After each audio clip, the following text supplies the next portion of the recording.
নমস্কার, গুরু কৃপাহি কেবলম। আজকের আলোচ্য বিষয় হলো নারীর পদতল। হ্যাঁ, নারীর পদতল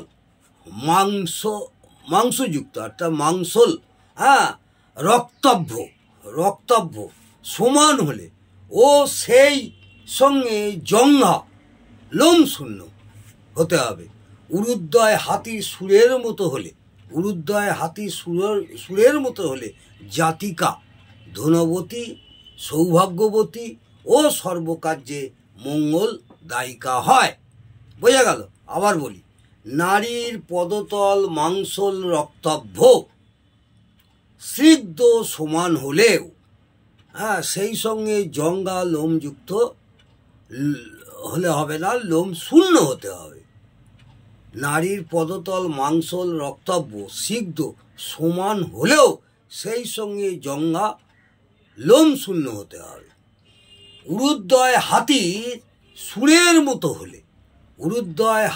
সুরের মতো হলে জাতিকা ধনবতী, সৌভাগ্যবতী ও সর্বকার্যে মঙ্গলদায়িকা হয় সেই সব নারী।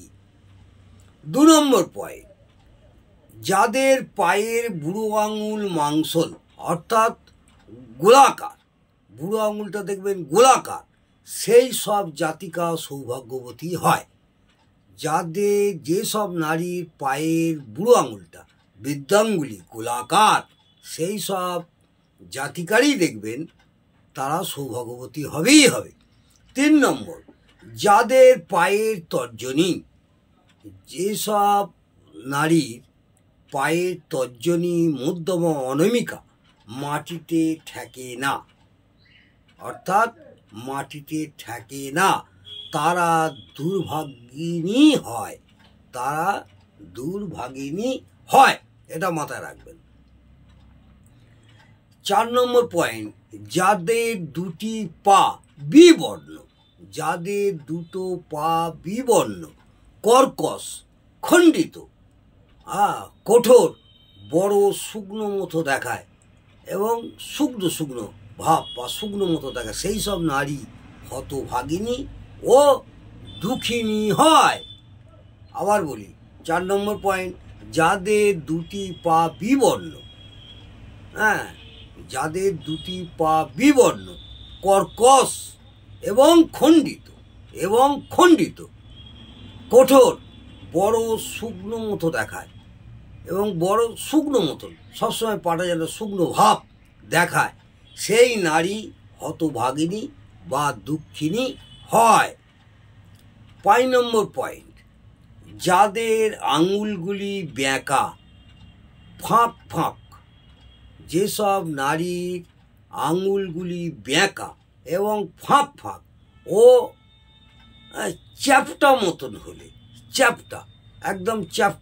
হলে জাতিকা দুঃখিনী হয়ে থাকে। বোঝা গেল?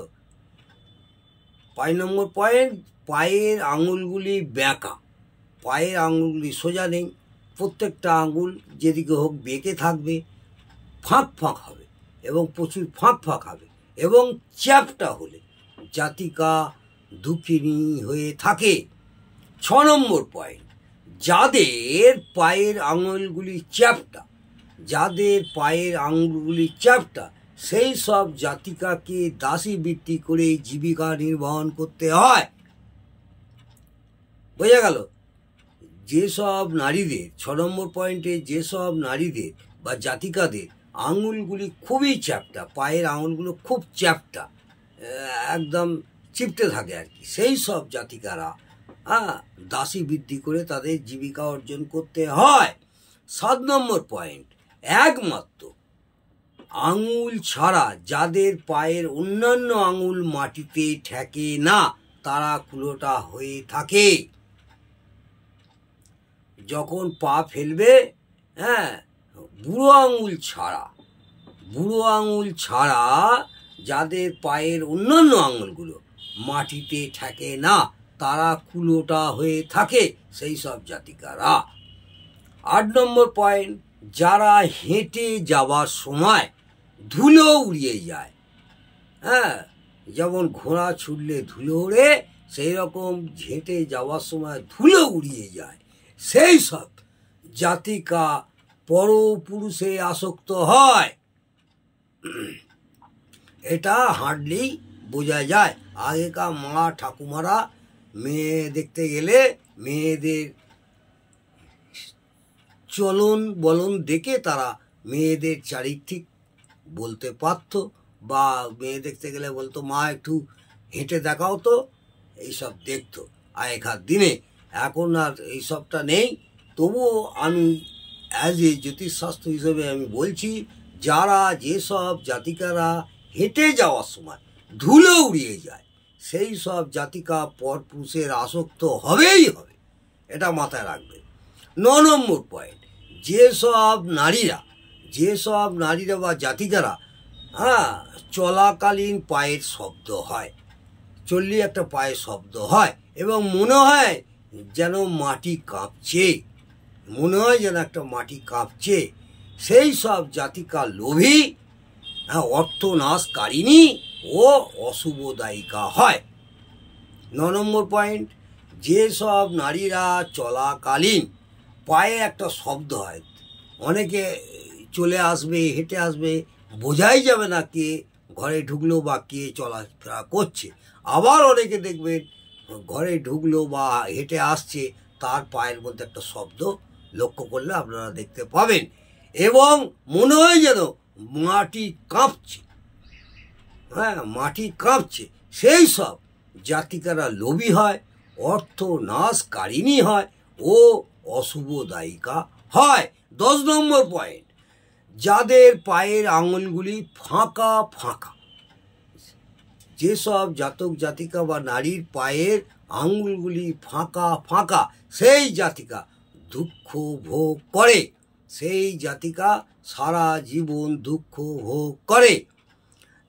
11 নম্বর পয়েন্ট, যাদের পায়ের আঙুল বেশ সংলগ্ন হয়, সেই সব জাতিকা স্বামী ঘাতিনী হয়। অনেকের দেখবেন পায়ের আঙুলগুলো একের পর এক উপরে উঠে আছে যেন, এবং খুব সংলগ্ন, একদম যেন ঘাড়ের উপরে উঠে আছে, সেই সব জাতিকারা স্বামী ঘাতিনী হয়। বোঝা গেল? 12 নম্বর পয়েন্ট, যাদের পায়ের গোড়ালির হাড় দেখা যায় না,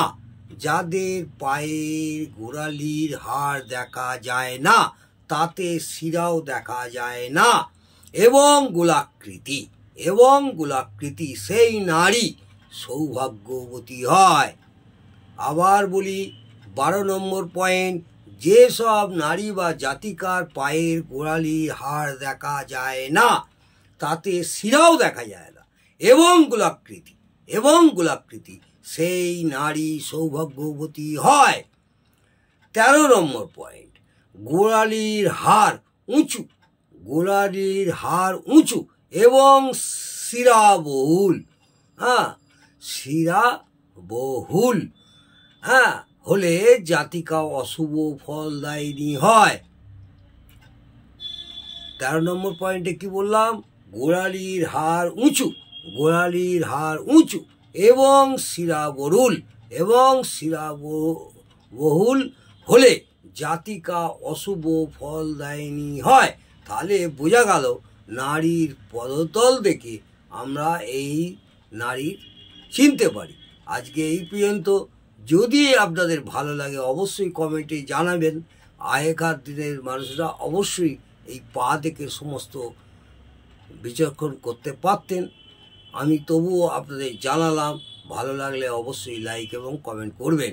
নমস্কার, জয় মা তারা। ভালো থাকুন, সুস্থ থাকুন।